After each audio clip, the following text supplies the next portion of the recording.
There is difference in hypocrisy and hype creation. अर्थात ढोंगीपणा व अतिशोक्तीपणा यामध्ये फरक असतो. ढोंगीपणा म्हणजे काहीतरी ढोंग करणे आणि अतिशोक्तीपणा म्हणजे एखाद्या गोष्टीला जास्त वरचढ करून दाखवणे.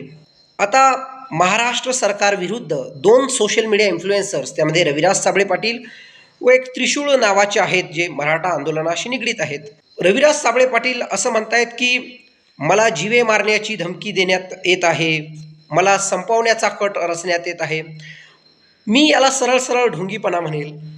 आणि देवेंद्र फडणवीस असं म्हणतायत की सामाजिक माध्यमांवर आता बदनामी करण्यात येते, त्यासाठी मी समिती वगैरे नेमण्याचे आदेश देणार आहे, याच्यावर कारवाई झाली पाहिजे.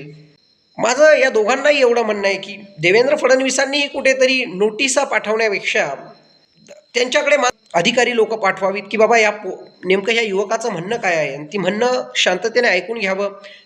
आपल्या कारभारात काही चूक होतीये का याच्यावर देखील आत्मपरीक्षण करावं. आणि रविराज साबळे पाटील अगदी उत्साहामध्ये बोलत असतात की आता माझे 21 लाख फॉलोअर्स आहेत, इतके फॉलोअर्स आहेत. अहो, फॉलोअर्सचा कुठे गर्व करता तुम्ही? मंगेश साबळेंनी फॉलोअर्स नाही कमावले, 1,55,000 एवढं मतदान कमवलं, तरी लोकांनी त्यांचा जिल्हा परिषदेत पराभव घडून आणला. लोक काहीही करू शकतात. गोपीचंद पडळकर नावाचा नेता कुठेतरी शपथ देत होता की भाजपामध्ये मी जाणार नाही धनगर समाजाला. तोच नेता भाजपामध्ये जाऊन 2 वेळा आमदार झाला. आणि राहुल गांधींचा पराभव झाला, श्रीमती इंदिरा गांधींचा पराभव झाला. म्हणून हे सोशल मीडिया फॉलोअर्स तुमचे तिकडेच राहू द्या, गर्व करू नका.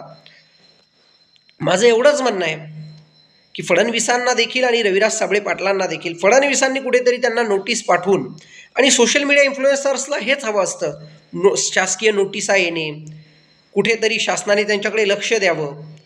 आणि मग यामुळे काय होतं, त्यांना एक प्रसिद्धी भेटते. आता देवेंद्र फडणवीस हे 12 कोटी जनतेचे काहीही का असेना, निवडणूक आयोगासोबत साठगाठ करून का होईना, जसा त्यांच्यावर आरोप होतोय तसे मुख्यमंत्री का झाले असेना, परंतु जो अटल बिहारी वाजपेयी व त्या भाजपाचा जो गुणधर्म फडणवीस साहेब होता, सर्वसमावेशक भूमिका घेण्याचा, ती सर्वसमावेशक भूमिका तुम्ही का घेत नाही आहात? आपल्याला विरोध होतोय तर का होतोय, त्याच्यावर थोडंफार का होईना आत्मपरीक्षण करणं गरजेचं आहे. रविराज साबळे पाटील यांनी देखील मला एकदमच जीवे मारण्याचं वगैरे असं थोडंफार कंट्रोल करावं. आणि ढोंगीपणा दोन्ही बाजूने होतोय मला असं वाटतंय, म्हणून एक मधला मार्ग काढावा, एवढंच मी बोलतो आणि थांबतो.